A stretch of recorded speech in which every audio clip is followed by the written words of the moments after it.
Hi there. Welcome to Street Smart Live. I'm Cyndi Edwards. Thanks so much for joining us today. When it comes to precious metals, you might think gold right off the bat, but silver is having a moment, and that moment could last a while. Before we kick things off, please take a look at our disclosure statement. And while you're at it, why not hit the subscribe button below? And that way you'll know about all the upcoming Street Smart Lives that we have coming down the pike. Well, is silver a safe bet for your money? Many investors look to silver to protect themselves against the volatility of the markets and the dollar. Today, we are going to find out why silver is so hot and what the future may hold. We're focusing on Reyna Silver, a relatively young silver exploration company with a robust portfolio of Mexican silver assets. Joining us now are Reyna Silver CEO Jorge Ramiro Monroy. We have Reyna's Chief Technical Advisor, Peter Megaw, and we have Greg McCoach, publisher of the Mining Speculator. Hi, gentlemen. Good to see you, all of you. Good morning. Morning, Cyndi. Good morning. Good to see you all. Good to see you too. Jorge's in Hong Kong, so it's not morning for him. I hope you had a great day. Now, Greg, I want to start with you. Silver prices, they hit an 8-year high on Monday. Spot silver reached $30 an ounce for the first time since 2013. It's back down to just over $26 now. But can you explain what's going on with silver right now? Well, yes, the volatility this week is related to a London silver derivative position that's short 100 million ounces. And it's not just a short position. A derivative is like a multiplier effect on this situation. So the people who hold that short are going to either have to come up with the physical silver, which is not available in any of the inventories on the COMEX or anything like that, or they're going to have to declare force majeure, which is basically a default. So that's very serious. That would mean silver prices could go quite a bit higher. Now, we all know that silver has been, how do you want to say, manipulated? I don't like the word manipulated so much, but just there's a lot of games that are played in the precious metals pricing, and they want to keep a lid on prices. But regardless of that, the day is coming when they won't be able to do that. And it looks like that time is now. And this silver short position surely paints a very good picture for much higher silver prices. I wouldn't be surprised to see silver make the new all-time high.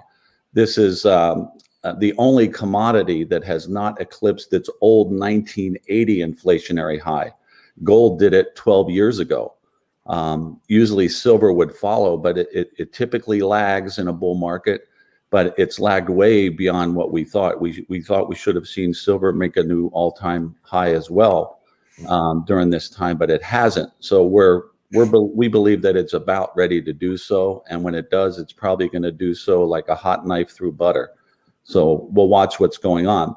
That, of course, puts a good spin on anybody who's in the silver space, either as an exploration company, a development, or a production story. So, yeah, I'm very bullish on silver.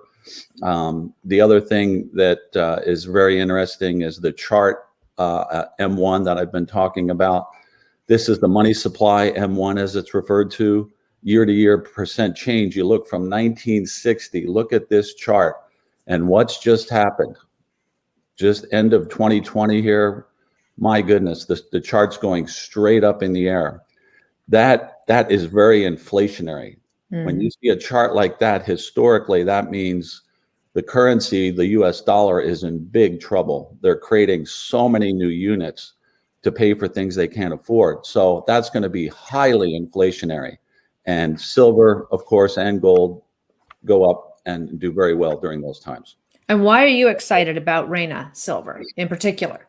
Oh, I've known Dr. Peter Megaw for a long time. He's a go-to guy in my world of, talking with the right people. And Peter has taught me a lot over the years and helped me understand the nature of what the majors want. They want high grade in a good jurisdiction with size. And certainly the the key projects of the company certainly point that way. And we're getting some initial results this morning that really get us excited about the possibility of future success on this first project. So. And while I still have you here, can we just take a quick look at the Reyna stock chart? For anybody who got in very early, that they're probably fairly happy right now. What's your take when you look at this, Greg? Oh, we're just getting started. Silver is still lagging, until we get through the 1980 all-time high. Once we go through $50, then we're in a confirmed bull market for silver. And I think this is just the beginning. So a company like Reyna is just poised so well with the things that the majors need. The majors need to replenish their reserves. And what they want is they want high-grade projects in good jurisdictions that have size, economic size. And that's the whole model that Dr. Peter Megaw has developed here. And it's very exciting to watch this.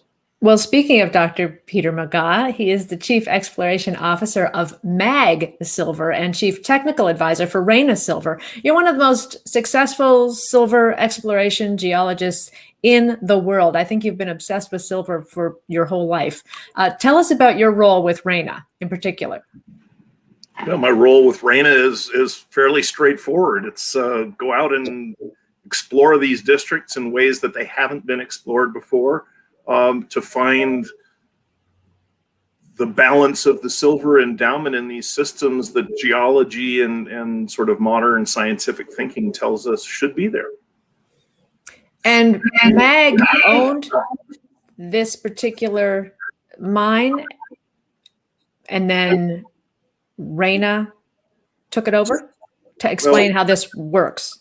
Okay, what happened was, well, one way to put it is that these two projects, and yes, Batopilas has historically been mined, but it hasn't been mined since 1913. So you really can't call it a mine now.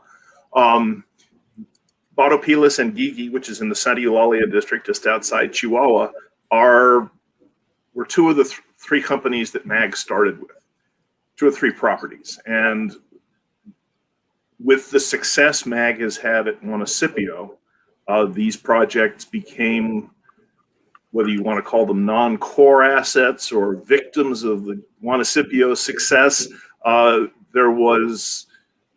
they just weren't getting the attention that they deserved. And MAG saw an opportunity when Jorge came to them, and we'd worked with Jorge for a number of years in the Orient. He came and said, do you have any properties that I could take forward? And so MAG said, yes, have these two properties. We'll take a piece of Reyna, and we'll let Peter keep working with you, because that, basically shores up our position in the company. So that's sort of in a nutshell where all that happened. So they weren't by any means projects that had been discarded by MAG. They just weren't getting the attention they deserved. Got it. So can you explain high-grade silver for us and why it's important to focus on this high-grade silver? Okay, well, high-grade and, as Greg mentioned, size are two components, the two key components of margin. And, you mentioned that I've been in the silver business a long time. When I started in the silver business, it was under $4 an ounce. I lived through the $50 spike. I lived through 20 years of sub 15 silver. We touched that for the last couple of years. But, what you're looking at is good times and very long bad periods historically. But there were certain mines that continued to produce silver and make money through that entire period of time. And those were the big mines with the high-grade endowment. So the high-grade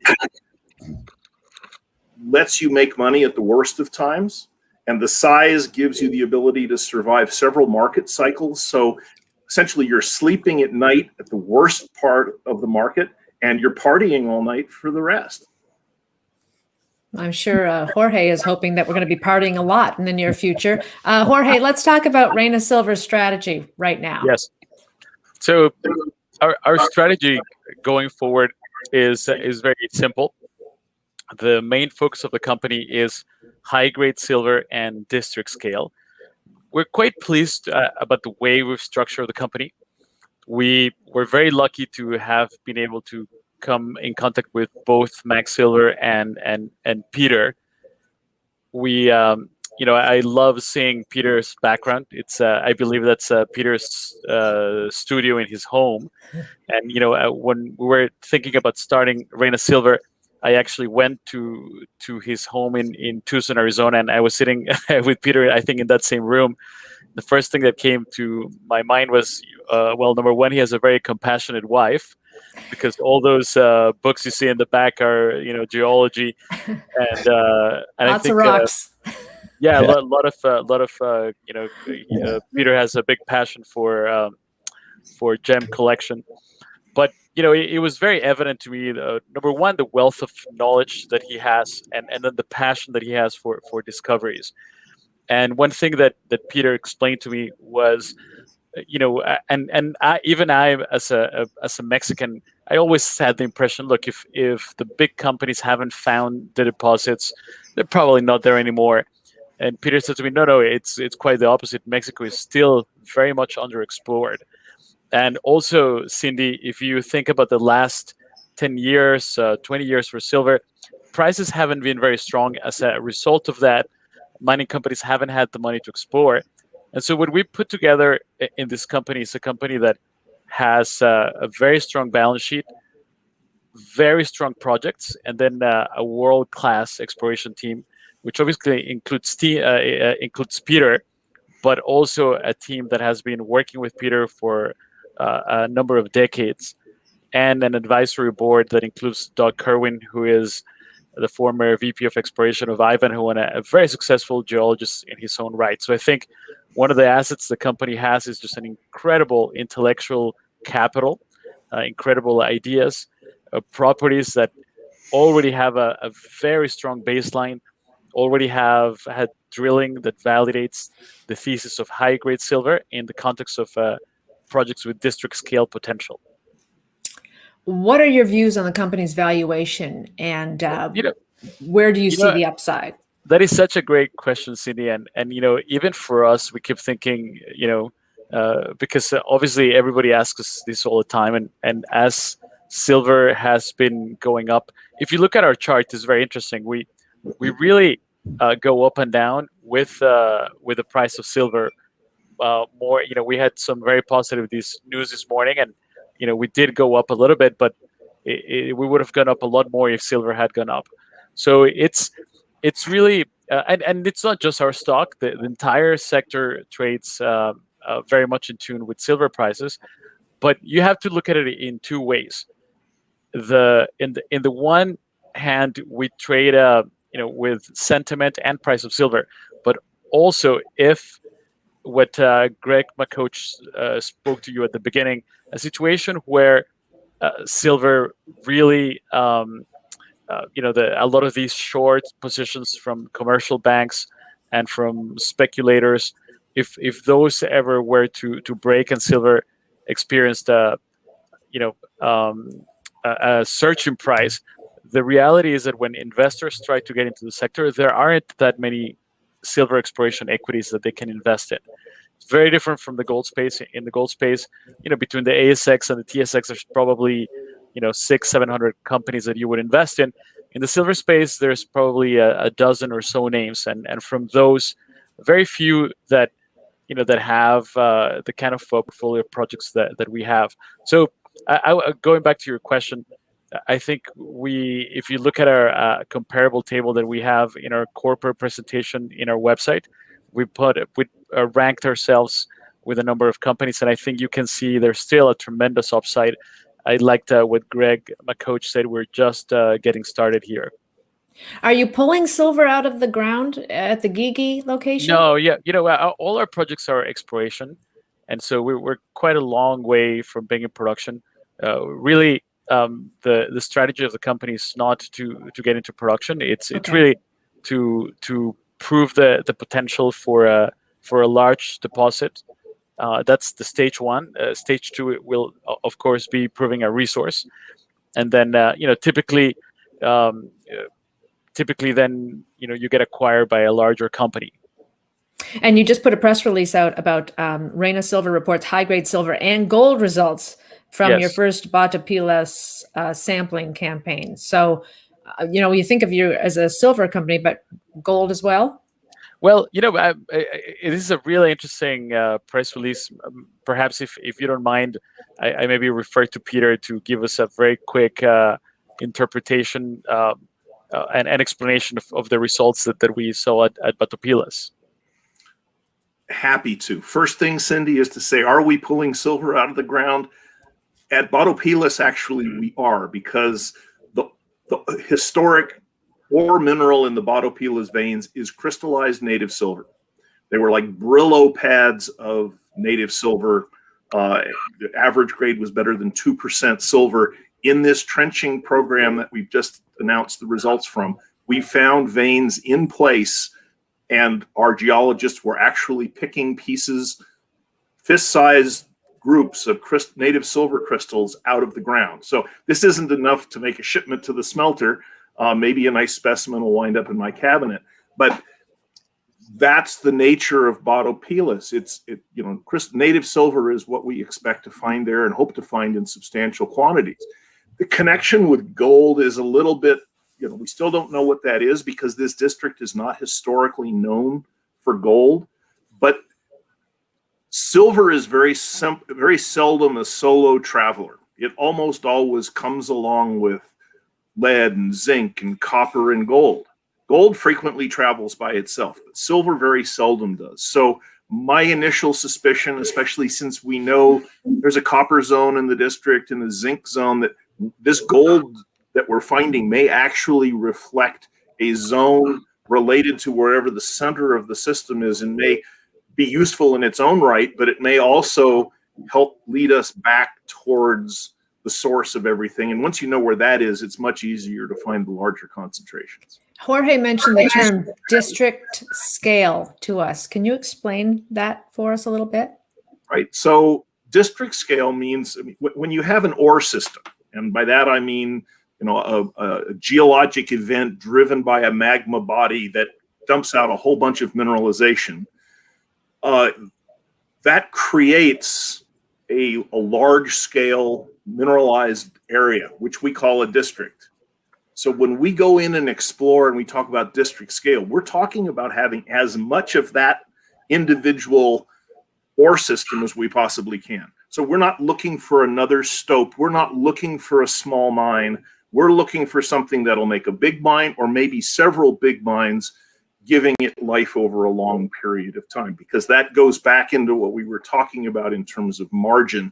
Is you want to be able to make a lot of silver for a long time to have the maximum benefits in the markets. And if you go with what Jorge is saying, not only are there not many silver companies out there, not much of the world's silver comes from primary silver mines. 80% of silver is byproduct from other metals. So a company that's in the silver space that has size and high grade is going to stand out from all of the others in that industry. And if you start looking at the market caps of the companies that have that, you'll see very quickly, as I'm sure Greg can tell you, that you get $1 billion plus market cap from a company that has the ability to produce 10 million ounces of silver for at least 10 years.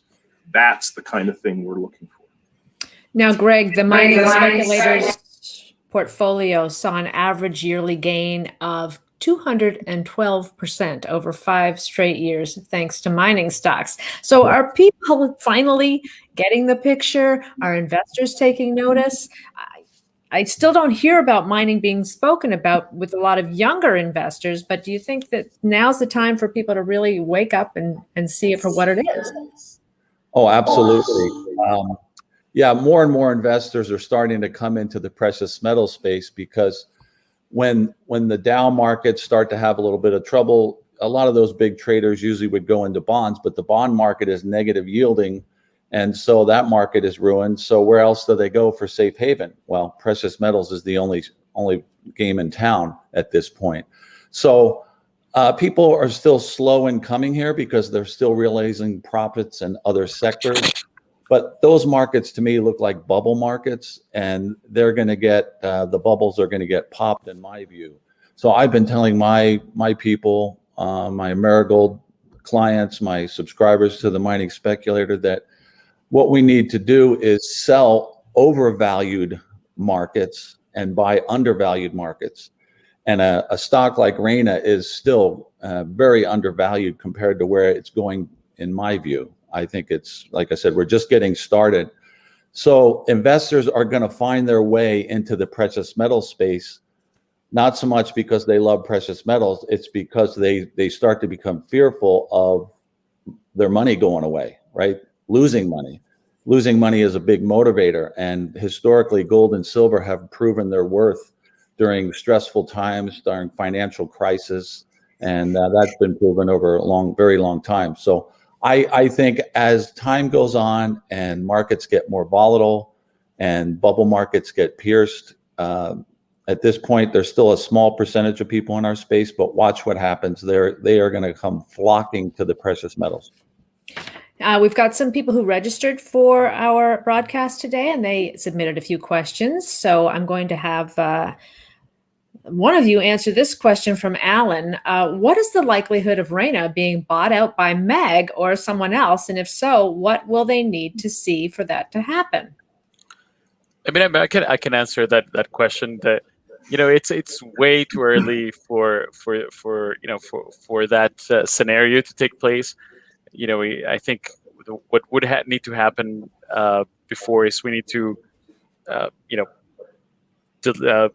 do a fair bit of more progress in our drilling, perhaps get to a point where we have maybe closer to a resource. But to be honest, it's just very difficult to tell. I think typically the way that that companies start getting interest in a project is they start maybe the way I'll say it this way, Cyndi, is from the very beginning we are thinking of our potential exit strategy. As a result of that, I've been very actively reaching out to all the companies that would be potential buyers for our company or for our projects, and keep them posted of our exploration progress, inviting them to sign NDAs, inviting them to at the moment, of course, site visits are a little bit difficult, but some companies do have offices and teams that are close by. So we do keep on the business side. I mean, I think it is very important that you always keep in mind your potential exit. And to be honest, the reality is that it takes a long time for companies to get to know a project. Typically, they want to see that you have a plan and then how you execute it and what the results of that plan is. But we're as you said at the beginning of the broadcast, we're just getting started as a public company. We've been public for less than, I think, 6-7 months. Okay. This one, I think, will probably go to Greg. Carolyn asks, should I invest in an ETF, exchange traded fund, versus individual company stocks? Yeah, I mean, it depends where each investor comes from. Some people are willing to take exploration risk. In the life cycle of a mining share, there's a nice little chart about that. A shame we don't have it right here, but the best moments where you're going to make your biggest returns in the mining space is when an exploration company has a big discovery. And then once the discovery's made, there's a big pop in the stock price, then it comes back to reality and kind of tracks sideways until it goes through the development phase, and then a mine's going to be built and they go into production. Once they go into production, then there's another big jump. Now, in the current market where silver prices are rising, this is a very key moment, because in a rising silver price, these stocks can move very quickly and be revalued to much higher levels, regardless of which phase they're in. As far as ETFs go, I'm not an ETF guy. I don't recommend ETFs.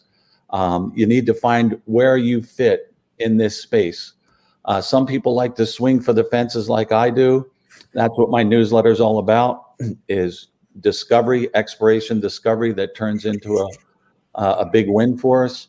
Or do you like less risk, play the development plays? They're a little boring sometimes, but with a bull market in gold and silver, those can give you very good returns with less risk.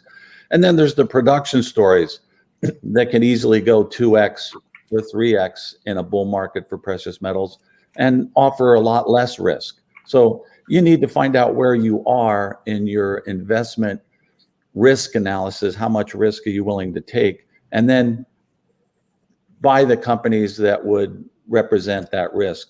I would say if you're interested in exploration, as far as silver goes, Reyna Silver is my top pick for sure. Wow. Okay, that's quite an endorsement. Now, I have a question from Danielle, or Daniel. I'm not sure. I think it's Daniel. Medical uses of silver. Peter, what are people using this silver for? And there was also a reporter, Richard Holdcroft, just wrote quite a flattering article about Reyna and talked about the growth and demand for silver emanates from several different sources. So what are people using it for these days, and why is the need so great for it? That's an actually wonderful question, Cyndi, and actually ties into one of the comments you made earlier about younger investors and why, they haven't discovered silver to some degree, or mining for that matter. But silver is, you could describe it as the Janus of metals. In other words, it works two ways. About half of silver's demand is from what Greg is talking about, which is monetary demand, wealth preservation. The other half, and it's growing, is industrial uses of silver. So silver does well when industry booms. Silver also does well when people are uncertain. And what people are just beginning to recognize is that silver and copper to a significant degree as well are the green metals. They are the metals that will make alternate energy work. They're what makes silver is what makes solar panels work. It's what makes electric cars work. It's what makes all kinds of medical applications work, because in addition to being the best conductor, silver is also a passive biocide. You're familiar with the old statement, to be born with a silver spoon in your mouth. That stems from the fact that if you feed a baby with a silver spoon, the spoon kills the germs between feedings. And 300 years ago or 1,000 years ago, before people knew about germs, they didn't know that they should be sterilizing their spoon, but the silver spoon was self-sterilizing as opposed to a wooden spoon, which is just a culture medium for growing more bacteria. So the whole basis of medical application is growing because of that. And then you have this enormous pent-up and growing demand for silver because of its electrical properties and the fact that it makes all of this green technology work. And you have to remember that green technology, there's a cost to that. None of this alternate energy is free. There are components that go into all of the devices that convert various kinds of solar and wind energy into electricity. And silver is the major converter in almost all of those technologies. So a lot going on. Yeah, I've been reading about silver in fabric, so that you don't have to wash your jeans for a year because it's got silver, and it's antimicrobial, and it cuts down on odors. It's pretty miraculous what it can do. Jorge, I'm going to give you the last word as we embark on this new year. Your outlook for Reyna and what you're really excited about. Thank you. So I think for all of you who are listening to this broadcast, keep an eye on our company. We are drilling at our Gigi property, which is our flagship asset. We've completed the first, about 1,500 meters out of a total of 10,000 that we're planning to drill there. This morning, we released a press release detailing the results of our exploration program at Batopilas, which is the other asset we acquired from Max Silver. And we had some very encouraging results that I invite you to look at. We had some very high-grade silver samples. We found a couple of new veins. There's still a lot of work to be done, a lot of interpretation, but we're moving towards having drill targets that we can drill there in the near future. And then at Medicine Springs, we completed an initial exploration program in December. It's a new project for us. It does have drill permits. The agreement we have with the company we acquired it from require us to come up with a work program there, and we're just in the process of finalizing that, and we'll release that to the market in the near future. And then at our La Reyna project, we are in the process of getting our access permits, and as soon as we get those, we'll do a very similar type of exploration campaign as we did at Batopilas, including sampling, mapping. So we're advancing 4 projects that we think are very exciting, and of course, Gigi is our flagship asset. So please do follow us on our website. There's a newsletter you can subscribe to on our website as well. And for people who are wanting more information, that's Reyna, is Reyna. Reyna. Correct. Silver. Correct. Okay. Reyna Silver. Jorge, Ramiro, Monroy, Peter Megaw, and Greg McCoach. Great talking to all of you, and exciting stuff, and good luck with everything. Thank you. Thank you. Thank you for giving us the Cyndi. opportunity. And thank you to everybody. everyone who joined us today as well. And don't forget to subscribe. Just hit the button below so you can find out about all the great shows we have coming up on Street Smart Live. Until next time, be well, everyone, and may all your stock picks be winners. Have a great day. Bye-bye. Thank you.